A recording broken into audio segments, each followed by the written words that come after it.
Ok, alors on continue avec l'aide de Dieu, les histoires que le rabbi a racontées pendant la semaine de deuil de son beau-père.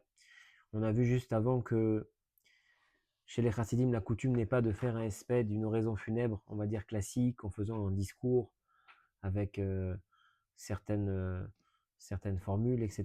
Mais c'était plutôt de raconter des histoires sur le défunt, et ces histoires-là constituent son oraison funèbre, son espèce. Et donc pendant cette semaine de deuil, les 3 premiers jours étant réservés aux pleurs, le rabbi n'a pas prononcé de discours. Et à partir du 4e jour, jusqu'à la fin de la semaine de deuil, le rabbi a donc raconté des histoires chaque jour sur son beau-père. Il y a en tout 16 histoires que le rabbi raconte. Je ne pense pas qu'on aura le temps de tout faire cette année. Mais avec l'aide de Dieu, on va en faire quelques-unes. Et voilà, c'est important de rappeler que ces histoires doivent être extrêmement importantes, vu que ce sont les premières paroles que le rabbi a prononcées après le décès de son beau-père, d'autant plus que ce sont les histoires que le rabbi a choisies pour faire l'oraison funèbre de son beau-père. Donc certainement, ces histoires ont des enseignements à nous, à nous apporter, et que Dieu fasse que par l'étude de ces histoires, on puisse attirer sur nous toutes les brachot et on puisse s'attacher encore plus au rabbi grâce à ça. Alors, déjà avant de commencer, un petit rappel. Notre rabbi, c'est le 7e rabbi. Son beau-père, le rabbi Rayatz, le rabbi précédent, rabbi Yosef Yitzhak, c'est le 6e rabbi de Lubavitch. Il est né dans l'année Tavresh Mem, 5640. Son père, au rabbi Rayatz, c'était le rabbi Rachab, rabbi Shalom Dovber. Et son grand-père, donc le père de son père, c'était le rabbi Marash, rabbi Shmuel. Parce que dans ces histoires qu'on va voir, on nous parle très souvent du rabbi Rachab, donc le père du rabbi précédent, et quelquefois du rabbi Marash, le grand-père donc du rabbi précédent. Ok, donc on y va pour la première histoire que le rabbi raconte au sujet de son beau-père. Donc le rabbi ramène cette histoire. Dans l'année 5657, Tavresh Nun Zain, le rabbi Rachab, donc le père du rabbi précédent, est tombé malade et il a dû voyager à Moscou pour avoir des soins médicaux. Les professeurs sur place, ils lui ont dit que malheureusement, il lui restait quelques mois à vivre, étant donné que la situation était sérieuse. Quand le rabbi Rachab il a entendu cette nouvelle, il a tout de suite pris la décision d'aller voyager en Eretz Israël, et il a raconté tout ça à sa femme, la Rebbetzin Sternasara. Qu'est-ce qu'elle lui a dit, sa femme, au rabbi Rachab? Elle lui a dit, si tu pars maintenant en Eretz Israël, qu'est-ce que tu vas faire avec tes chassidim et qu'est-ce que tu vas faire avec la chassidoute? Tu ne peux pas abandonner tout le monde comme ça. Qu'est-ce qu'il lui a répondu, le rabbi Rachab? Il a dit à sa femme, Aremashir ani oto. Ne t'inquiète pas, je le laisse, lui, qui va s'occuper de mes affaires à ma place, en parlant de son fils, le rabbi précédent. Et donc là, le rabbi souligne qu'en réalité, à cette époque-là, durant cette histoire, on a dit on était en 5657. Donc le rabbi précédent, il avait seulement 17 ans. Et le rabbi Rachab, il dit à sa femme, ne t'inquiète pas. Tu me demandes qu'est-ce qui se passera avec mes chassidim et avec la chassidoute si je m'en vais, ne t'inquiète pas. Je le laisse lui, mon fils, le rabbi Rayatz, qui avait que 17 ans, je le laisse lui et je suis sûr que lui, il saura prendre la relève.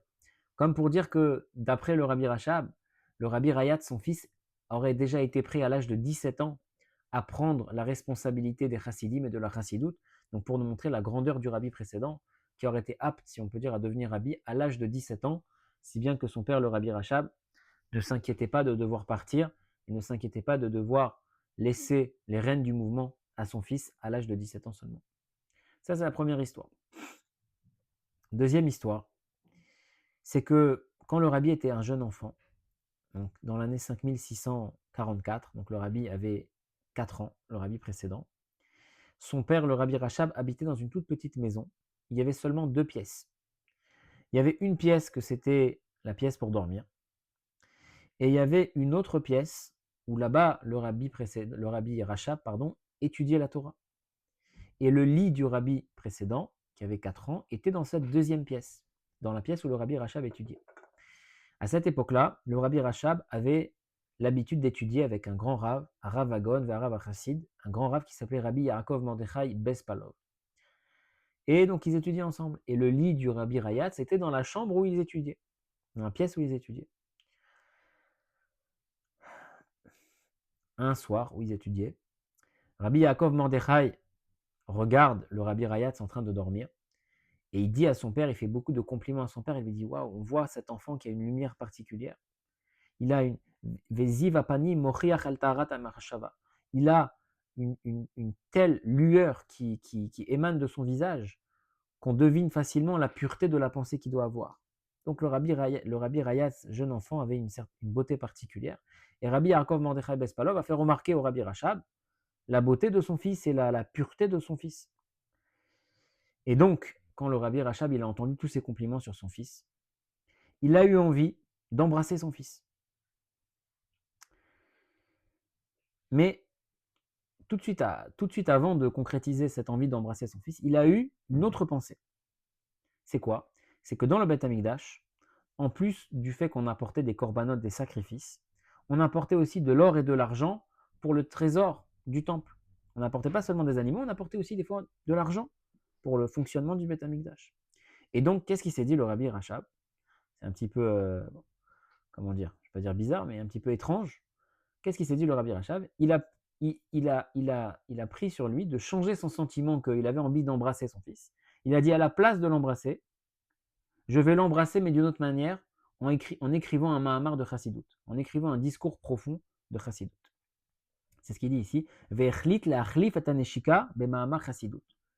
Il a pris sur lui, le Rabbi Rachab, de remplacer son envie d'embrasser son fils matériellement, cette embrassade matérielle, il l'a remplacé par écrire un Mahamar de Chassidut.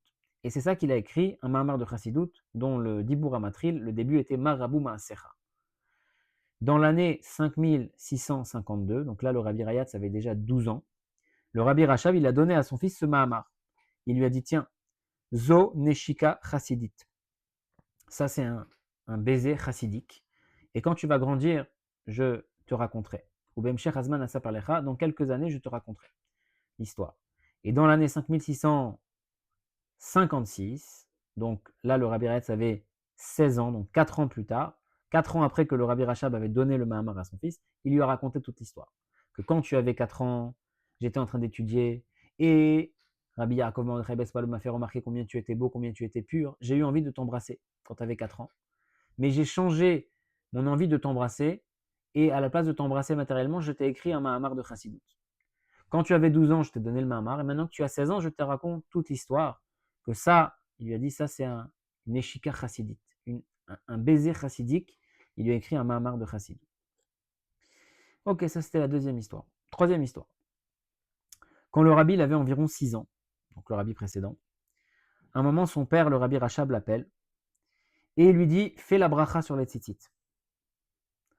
Ça concerne tous les papas qui ont des enfants, des jeunes enfants, qui doivent mettre les tzitzit, qui doivent faire la bracha sur les tzitzit. Bon. Donc le rabbi Rayatz avait 6 ans, le rabbi Rachab l'appelle, lui dit, fais la bracha sur les tzitzit. Le rabbi précédent, il lui répond qu'il a déjà fait la bracha, plus tôt dans la journée, il a déjà fait la bracha sur les tzitzit. Le rabbi Rachab, il lui dit, même si tu as fait, afalpiken, même si tu as déjà fait la bracha, je veux que tu la refasses devant moi. Ach Arabi Sirev. Et le rabbi précédent, il n'a pas voulu. Il a essayé d'éviter parce qu'il a dit non, j'ai déjà fait la bracha ce matin, je ne veux pas la refaire une deuxième fois. Bracha les batala, on fait une bracha en vain.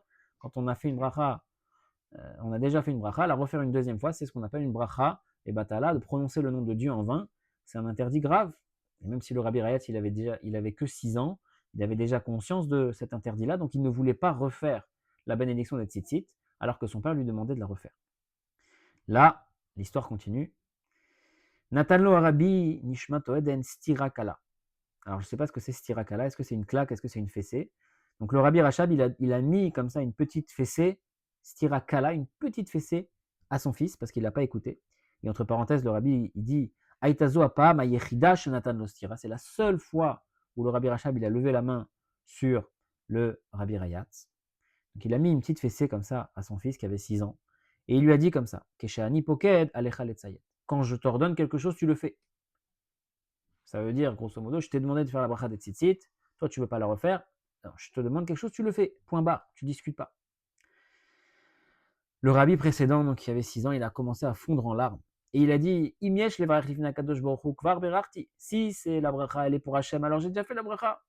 Aval imyesh levarech mishum she'ata poked. Mais si je dois bénir parce que c'est toi qui me demandes. Donc le rabbi Rayatz, il a été perturbé. Lui, il ne comprenait pas. Il a dit, tu me demandes de faire une bracha, mais la bracha, c'est pour Hachem. J'ai déjà fait la bracha ce matin. Pourquoi maintenant Mais non, si tu veux que je fasse la bracha pour toi, bon, c'est pas clair l'histoire. En tout cas, le Rabbi Rachab, il lui a répondu. Il lui a dit, c'est vrai que Yesh Levarer Birglal Shakadosh Baruch Hu Tzivaken. C'est vrai qu'on fait une bénédiction parce qu'Hachem nous a demandé, il nous a ordonné ainsi. Mais néanmoins, chaque père, Ar Kol Av Mashgiach Aliel Adav. Chaque père, il a l'obligation de surveiller ses enfants. Vetzrichim Em Letzayetlo, et ils ont l'obligation de l'écouter. Donc, histoire un petit peu étrange, mais ça, c'était la troisième histoire. Quatrième histoire. Dans les premières années, donc quand le Rabbi Rayatz était jeune, un jeune enfant, quand son père y voyageait, il ne lui laissait pas ce qu'on appelle la clé de l'arche de la pièce avec les ktavim. Mais durant les dernières années, les années où le Rabbi Rayatz était plus grand, alors le Rabbi Rachab, il lui laissait les clés avec les fameux ktavim. C'est quoi les ktavim? On sait très bien que les Rebbeim, les rabbis de Chabad, ils avaient des écrits à la main de Torah, de Chassidut extrêmement précieux. Des écrits des autres rabbis, des écrits d'autres grands maîtres. Et donc, ils avaient tous ces écrits-là qui étaient gardés dans une pièce particulière. Et il y avait des clés, et il y avait seulement le rabbi qui avait les clés pour que personne d'autre ne puisse s'approcher, ne puisse toucher à ces écrits-là, qui étaient tellement saints des rabbis précédents, et même de grands maîtres, encore avant les rabbis. Et donc, le rabbi raconte l'histoire que quand le rabbi Rayatz était jeune, quand le rabbi Rachab s'en allait pour un voyage, il ne laissait pas les clés de cette fameuse armoire, de cette fameuse pièce, il ne laissait pas les clés à son fils. Mais quand le rabbi Rayatz a commencé à grandir, le rabbi Rachab laissait les clés de cette armoire où il y avait les ktavim à son fils le rabbi Rayatz, pour que le rabbi Rayatz puisse éventuellement les étudier ou autre. Et donc le rabbi Rayatz, il avait les clés de ce Aron à ktavim, de cette pièce, de cette armoire où il y avait tous les ktavim des anciens rebbeim.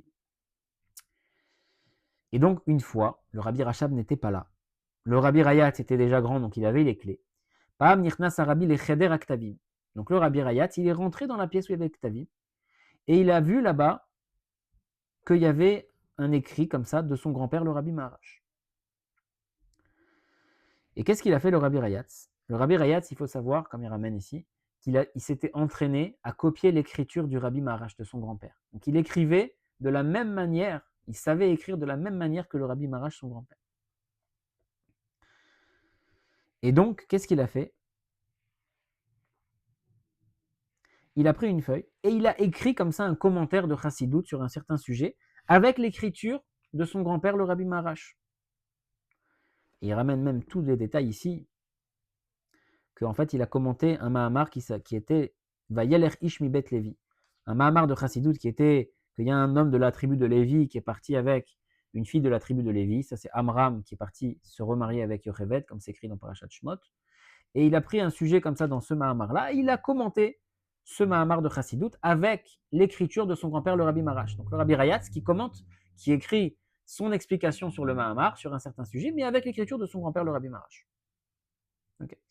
Ensuite, le Rabbi Rayatz, il était pris comme ça dans ses pensées, et donc, comme il était pris dans ses pensées, une fois qu'il a fini d'écrire son commentaire de Chassidut, avec l'écriture de son grand-père, il a laissé le commentaire, et il est parti, il a fermé la porte, et il est parti de cette pièce-là où il y avait les ktavim. Et donc, quand son père, le Rabbi Rachab, est rentré, il a récupéré les clés. Il est rentré dans le Cheder Aktavim et il a trouvé donc cette feuille de papier avec les commentaires en réalité de son fils, mais c'était l'écriture de son père, du Rabbi Maharash. Et donc, après, quand il est sorti de la pièce, il est parti voir son fils, il lui a dit « Yeshli ayom simcha » aujourd'hui je suis content. Pourquoi ? Matsati ma'amar shelavi shelo yadati alav. J'ai trouvé un mamar de mon père dont je n'avais pas connaissance. Donc, je ne sais pas si vous avez compris, parce qu'il y a beaucoup de... Le Rabbi Rayatz était jeune, il a écrit sur une feuille un commentaire de Chassidut avec l'écriture de son grand-père, le Rabbi Maharash. Le Rabbi Rachab, quand il rentre dans la pièce, il voit cette feuille-là, donc comme c'est l'écriture de son père, le Rabbi Maharash, il croit qu'il a trouvé un discours chassidique de son père qu'il n'avait pas encore connaissance. Mais en fait, c'était le Rabbi Rayatz, son fils, qui l'avait écrit. Mais il avait écrit avec l'écriture du Rabbi Maharash. Et donc, le Rabbi Rachab, il dit à son fils, je suis très content aujourd'hui, j'ai trouvé un écrit que je n'avais pas connaissance de mon père. Okay. Là, quand le Rabbi Rachab dit ça, le Rabbi Rayatz, son fils, il n'a pas osé lui dire. Il n'a rien répondu. Mais plusieurs semaines sont passées. Et le Rabbi Rayatz, il ne savait pas quoi faire. Az idbonen Arabi, ma asa, ketsadita kenze. Comment je vais réparer ce que j'ai fait? Le rabbi précédent, il était touché par ça parce qu'il s'est dit: «J'ai fait croire à mon père que c'est son père à lui, le rabbi Maharash, qui avait écrit ce mamar. En fait, c'est moi. Et lui, il sait pas, il croit que c'est mon père. Il croit que c'est son père». Et donc, il a pris sa décision, le rabbi Rayatz: «Je vais rentrer et je vais demander une yechidout, un entretien privé avec mon père et je vais lui raconter toute la vérité». Keshe yechidout paratz bifri. Quand il est rentré en yechidout chez son père, il a commencé à fondre en larmes. Et ça avait tellement touché le cœur, il arrivait même plus à parler. Et son père, le rabbi Rachab, il lui a dit: «Qu'est-ce qui se passe? Arrête de pleurer, raconte-moi». Et il lui dit: «Voilà, j'ai quelque chose que j'ai fait de grave et je ne sais pas comment réparer». Et il lui a raconté toute l'histoire. Qu'est-ce qu'il lui a dit, le rabbi Rachab? Amarlo Rabbi Nishmato Eden, l'honora kolkar. Ne t'inquiète pas, c'est pas si grave. Bon, histoire étonnante aussi, mais comme quoi la profondeur du rabbi Rayatz, que le rabbi Rachab, en lisant son commentaire de Chassidut, il a cru que c'était un commentaire de son père, le rabbi Marash, alors qu'en fait c'était le rabbi Rayatz qui avait écrit de sa main. Voilà, et on va s'arrêter là. 5e et dernière histoire, l'histoire elle fait une ligne. Il y avait des temps où le rabbi Rachab, il demandait à son fils de rentrer dans son bureau et de méditer comme ça sur sa conduite. L'histoire, elle fait une ligne. Le rabbi Rachab, de temps en temps, convoquait le rabbi Rayatz, il lui disait: «Reste dans mon bureau et tu vas méditer sur ta conduite». Voilà, pas ce que ça veut dire vraiment, mais voilà, ça c'est la 5e histoire. Donc comme j'ai dit, il y a 16 histoires. Blineder, Bezrat Hashem, on essaiera de faire les 16 histoires cette année, ou sinon, Bezrat Hashem l'année prochaine. En tout cas, voilà les premières histoires que le rabbi a racontées pour les 7 jours de deuil de son beau-père, le rabbi Rayatz.